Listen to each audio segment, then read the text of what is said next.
I'm here with Keith in his 1979 Datsun 280Z. Oh yeah. Alright. Just I'll get a bit of audio will be very good with it on. Just... I'll leave the window down, it's probably a lot better. Oh, okay. Electric windows.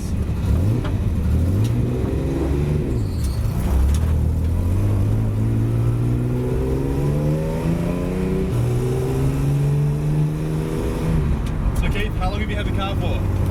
I imported the car in 1987. Came in as a 30,000 kilometre 280Z. I was bringing in quite a few at the time, and when this one came through, it was just the best one I'd ever seen. It was like brand new, and I've still got it. It's very nice. And so it's fully stripped interior. Is it for track use only? Pretty much for track use. Yeah. I mean, I used to have it as a road car as well, but it's really hard to have a car that's good for both. But I've managed to make it so undrivable now. It's track use only, really. Yeah. So the engine, that's not the original engine, is it? No, this was an engine. The original engine I sold out of this one because I had a 280Z turbo which I blew up, and I needed an engine, so I took this one and sold that car. And then I managed to import a engine out of Japan, which had been a racing Skyline, which had flipped on the track, and I bought that and imported that complete and installed that. And it was interesting that we got it going on the Friday night, and I went to a Datsun Z Club race meeting on the Saturday, and no one ever thought 280Zs were competitive. Well, out of about 35 cars, I think I won that race by probably 400 metres, and then so everybody started looking up at 280Zs from then on. It was a lot of fun. So, in terms of the engine modifications, what's been done to it? Well, the engine that's in it now is actually a diesel block. It's an LD28, because you have a bit of trouble with these when you get the higher horsepower with the petrol blocks twisting and doing head gaskets. So we built it out. The engine was designed by Tony Marsh Motorsport, assembled and originally was built and designed by Tony Marsh Motorsport. And so we've got a diesel block. We ordered as far as we could, which is only to, I think it's 87.5. But with the longest stroke, we finish up at 2960 cc's. And Tony put a good motor together. I mean, I'm still running the original Corello rods that we had designed for it, and Denko forged pistons that were made. And I think everything else around has been replaced, but we're still running the original original rods and pistons. The head's obviously highly modified. It's running big Chev valves, and it's been flowed to about 400 horsepower.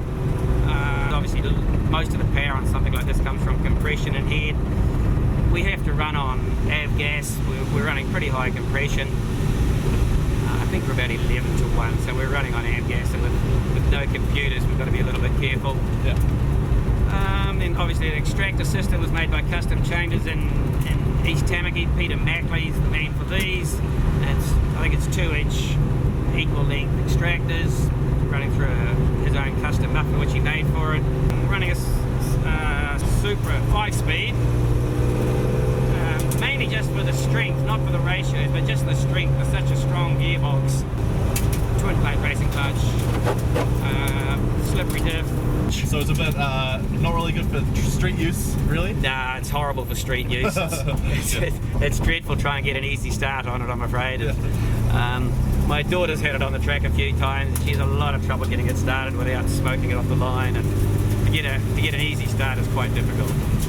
But I guess that's part of what we enjoy about it as well, really. Yeah, part of the experience of it. There's so much character in a car like this here. It's, I mean, we could buy a new modern car which would go as well as this, but I don't really want it. Yeah. Because there's sort of an allure of an old car, isn't there? You know? There's something special about this here, and I even find that with the M5, it's still basic enough that I can really enjoy it without, I can turn the traction control off, and I can turn those things off and still enjoy the car in a fairly manual situation. And even as it's such a good road car, it's sort of like this, but a lot more comfortable. Yeah. Suspension's obviously all been modified all the way around. We've got custom built shocks, 16x7 Simmons on the front and 16x8s on the rear. And that's pretty much what we've done to it, really. It's pretty much 50-50 weight distribution.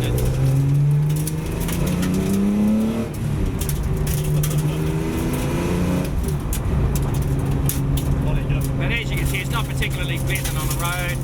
You can hear all the stones picking up on the soft tyre. Yeah, it's pretty rough riding. It's pretty bouncy on a road. It's pretty much set up for circuit racing. Yeah. It's height adjustable if we wanted to do other stuff with it. So you've got quite the extensive history with cars. What are some other vehicles that you've owned?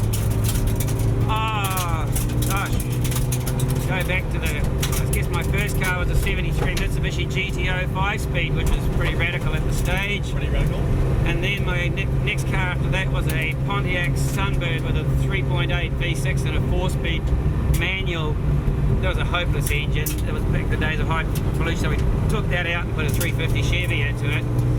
And for those who don't know, the Pontiac Sunbird was a compact American car like a Chevy Monza. It was the same chassis as the Chevy Monza, so that was a lot of fun. I drove that for 5 years, and then I kind of got into these, and I drove a lot of the Japanese ones. Had a couple of Sierra Cosworth RS 500s. They were an amazing car. Absolutely, I couldn't believe how well those cars went. Yeah. Then my road car for probably 5 years was a Group A 635. There was a Group A 635 imported into New Zealand by the then agents, and they were going to use it for racing at Wellington, the Wellington streets, and things didn't quite work out. And then the M3 came online, and the M3 was more competitive on a circuit street like Wellington, and so the M5 sat in a basement for many years, and not the M5, sorry, 635. And when I found it there, I bought that there. It came complete with roll cage and twin blade clutch and no muffler, and so I turned it into a road car, put a tow bar on the back of it, and had the fastest tow car in the country for many years. And if your race car broke down, you'd always race your tow car, which was a good scene. Was that quite rare? That car was one of 3 in the world. It was a right-hand drive. Its chassis number was Group A GRA 46. It was the last one built. They built 3. They built BMW built 46 Group A 635s, but 43 of them were left-hand drive and 3 of them were right-hand drive. And mine was one of the 3 right-hand drives. So that was a very rare car and a lot of fun for many years. Yeah. Then my road car, I had a family then, so we needed something a little bit more comfortable than the 635, and we finished up with a 535 IS BMW. So that was a 6-cylinder, 218 horsepower, 5-speed manual, and it was a lovely car, but not a lot of power, but nice black leather and black car. And then we moved on from there to the next model 540, which was it had a lot of work done on it. It had a lot of suspension work, exhaust, Momo steering wheel, Momo road wheels. It was a beautiful car and it just handled amazingly. And it was really hard to try and find something that we could buy that was better when it came time to get a new one. And I tried all sorts of cars and I couldn't find anything that went as well as my old 540 or was handled as well as my 540 until I drove an E39 M5. And that's what we have today. And we've driven the E60s and things like that there, and I still quite like my old manual E39, so yeah. I really don't know what I'm ever going to replace that with. There's lots of discussions as boys do with their toys. They're always looking at what's going to be the next toy, and I haven't really found anything to replace it with. Yeah, fair enough. And so manual is the way to go, it would seem? Yeah, I kind of like driving manuals. I mean, that was something I didn't like about the E60 V10 M5. It was, it wanted to do the work for you, and I quite like, even like the 540 I had, it was auto. And I put that on the racetrack, and I found you're always having to count the gears where you're at, because the living computer wants to take control of it and can catch you out when it changes gears going through a corner somewhere. So I'm still a manual, I'm afraid. That's good. Yeah. Well, trying to keep them alive. So, we've just lost all power. Oh, really? That wasn't in the brochure, was it? We haven't lost all power. It just turned off.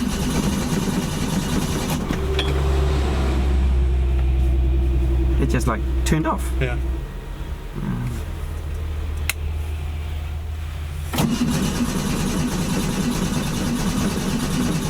We've got fuel.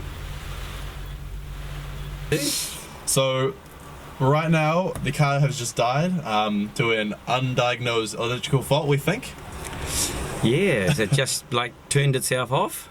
and I can't see any wires off, so it looks like when it stopped raining we'll have a little look under the bonnet and see if we have a spark. I think because we're going to definitely need one of those. So it's got some, I saw the carburetors. Are they like built or anything like? No, they're the same. The original ones I got in from Japan on that race motor that I imported out of Skyline. Actually, I've still got the same carburetors. They're Daughter or Solix actually. Solix? They're a Solix twin choke 43 mil Solix twin chokes. To put that into perspective, my Escort ones are 3230s or something. Would that be right? Right. Or yeah, that'd be something right. Like that. Quite one single twin turbo. Yeah. Well, we got one for each cylinder, obviously. Yeah.